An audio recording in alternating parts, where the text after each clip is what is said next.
Hi guys! Kumusta po kayo? Welcome po sa kusina ni Junior. Ngayon, magluluto naman tayo ng ginataang kalabasa at sitaw. So ayan, nagpapainit na ako ng aking lutuan. Naglagay na rin ako ng mantika. Unahin po natin yung ating luya.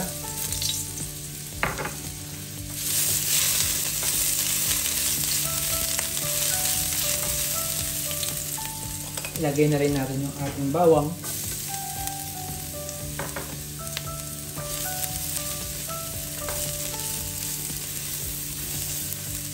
At isusunod na rin natin yung ating sibuyas. Hindi po natin siya masyadong tutustahin o susunodin gawa ng makikita siya kaagad sa kulay. Gawa ng meron tayong coconut milk na ilalagay mamaya. So pangit pong tignan, kulay puti at tapos may kulay itim, halata kaagad na sunog yung ating bawang. Lulutuin ko lang siya ng mga 30 o 35 seconds. Tapos po, pupunta tayo sa ating next step. Pagkatapos, ilalagay na po natin yung ating chicken. Sinap ko lang po siya, bali isang buo to na 900 grams.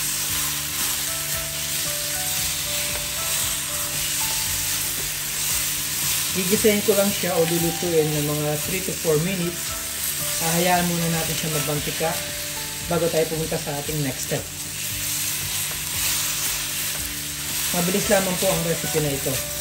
Pero kung wala po kayong chicken, actually, sa pagluluto po ng ginataang kalabasa at sitaw, kahit wala na po siyang meat, usually ang nilalagay natin sa ginataang kalabasa o sitaw ay chicken, pork, o kaya yung daing.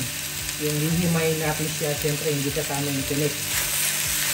Pero ngayon, kung meron naman kayong stock sa inyong kitchen na mga meat o daing, pwede po kayong magsama. Pero kung gusto niyo ng budget meal, yun lang pong gulay. Okay na rin po yun, masustansya.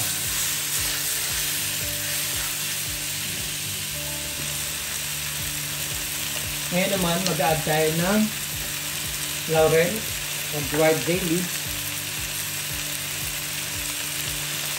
bagoong,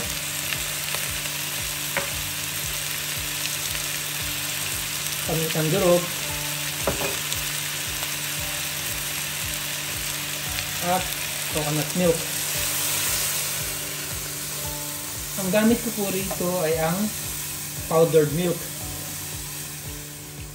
Sorry, coconut milk, which is diluted ko lang sa tubig. Ngayon, kung meron po kayong mabibili sa market, sa palengke, na talagang niyog na inyong pipigain, mas mainam po yun. Pero kasi po sa bansa ng aking kinaroroonan, napakahirap po maghanap ng ganung fresh na niyog na pipigain pa.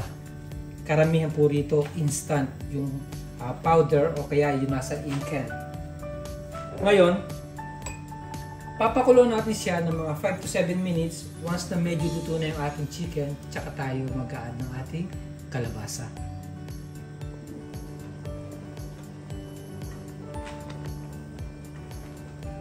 Okay guys, halos sa 5 minuto ko nang pinapakuluan yung ating chicken.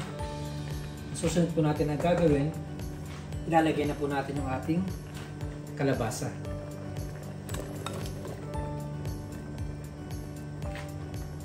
Medyo liitan lang po ninyo yung cut ng inyong kalabasa para mabilis po siyang maluto. Alin ko lang sa sandali bago tayo maglagay ng magic sarap.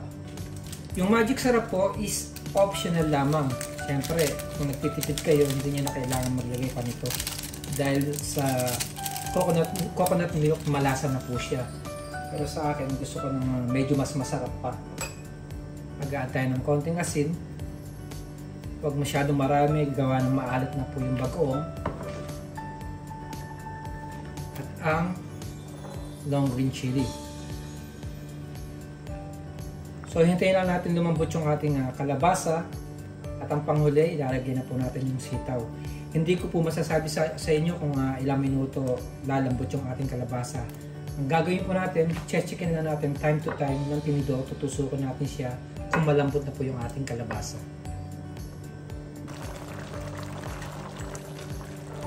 Ayan guys, mukhang luto na po yung ating kalabasa. Kuha lang ako ng tinidor. Checkin natin.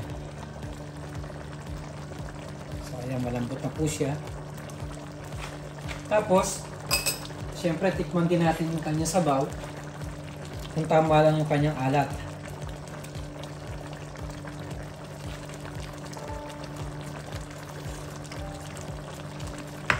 So okay na siya.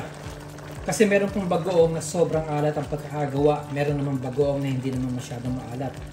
Kaya kayo na pong bahalang mag-check o maglasa kung mag-a-add pa kayo ng patis, asin o bagoong. Ngayon, panghuli, ang ating sitaw. Lulutuin ko lang yung ating sitaw ng mga 3 to 4 minutes. Tapos po, pwede na po siyang i-serve. Ganito lang po kasimple, magluto ng ginataang kalabasa at sitaw. So napapansin naman ninyo, konti lang yung aking sitaw. Nasa sa inyo po kung gusto nyo ng marami.